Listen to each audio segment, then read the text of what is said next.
एका घरात जेव्हा एका मुलीचा जन्म होतो तेव्हा घरात खूप उत्साहाचं वातावरण असतं. तिचे आई वडील तिच्यासाठी भरपूर स्वप्न बघायला लागतात आणि घरदार एकदम रंगून जातं. खूप उत्साह असतो घरात. बेटी म्हणजे धनाची पेटी म्हणली जाते.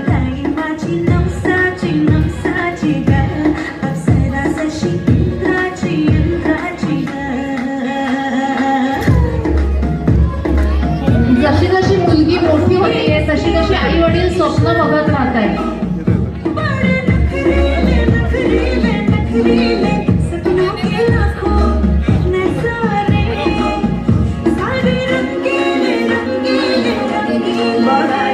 ह्या भावल्या घराची शान असतात. ह्या भावल्यांमुळे घराला जिवंतपण असतं.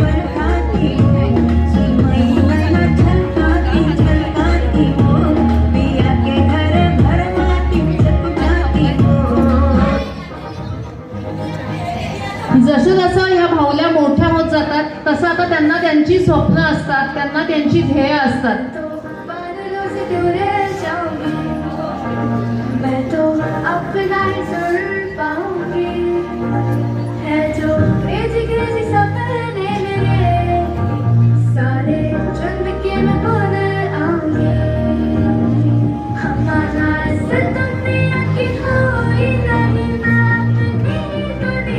या भावल्या स्वतःसाठी काहीतरी ध्येय ठेवायला लागतात.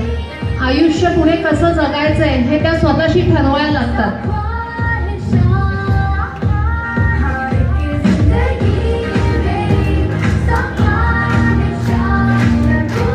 जोरात येऊ दे.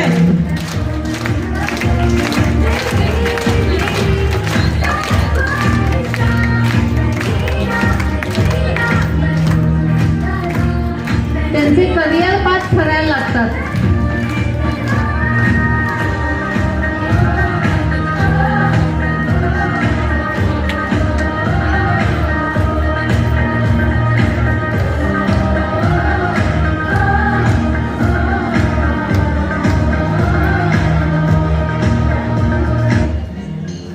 या भावल्या आता घरातून बाहेर पडलेल्या असतात.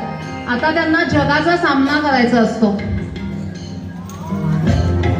कॉलेजमध्ये जाताना कधी बसमध्ये कोणीतरी हात लावतंय, कधी मुलं रस्त्यावरून शिट्टी मारतायत, कधी कोणीतरी खिडकीतून डोकावून बघतंय, कधी हॉस्टेलला राहतायत तर तिथे हॉस्टेलमध्ये चेंजिंग रूम्स, वॉशरूम्समध्ये CCTV असतात. मॉलमध्ये गेलं तरी चेंजिंग रूम्समध्ये, ट्रायल रूम्समध्ये CCTVला सामोरे जायला लागतं.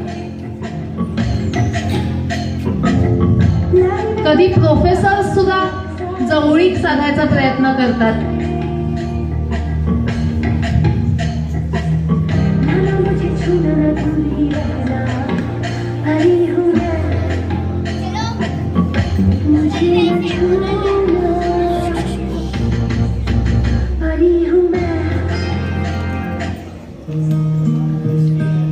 ह्या भावल्या आता गांगरून जातात.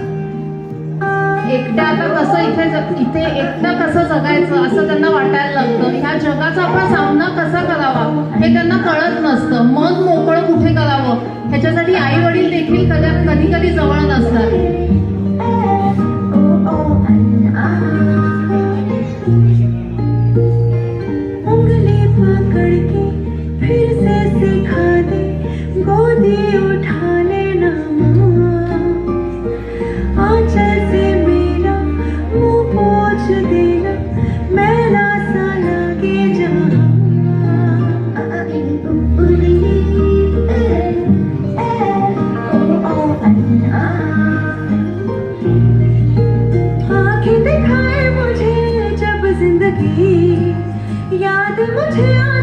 या मुलींना सतत त्यांच्या आई वडिलांची आठवण येत असते पण कोणीच नसतं त्यांना जिथे त्या मन मोकळं करू शकते.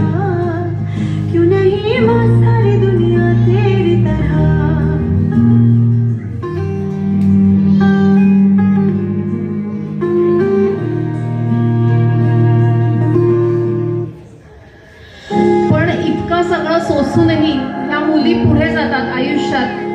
त्यांची ध्येय ते प्राप्त करण्यासाठी धडपड करत असतात. आणि ह्यावेळेस त्यांना बरेचदा हेच ऐकायला मिळतं की तू हे असं नको करूस, तू ह्याच्या तिच्याशी बोलू नकोस, तू इतक्या वाजता घरी येऊ नकोस, तू तितक्या वाजता घरातून बाहेर पडू नकोस, तू एकटे जाऊ नकोस, तू बसने प्रवास करू नकोस. एक त्यातली सायंटिस्ट होते, भरपूर धडपड करून ही मुलगी सायंटिस्ट होते. एक डॉक्टर होते,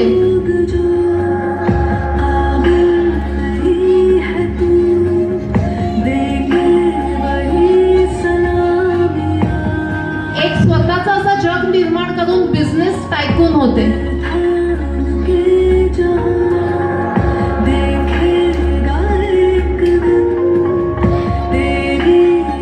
आज समाजाला गरज आहे की आपण ह्या मुलींच्या पाठीशी उभं राहायला पाहिजे.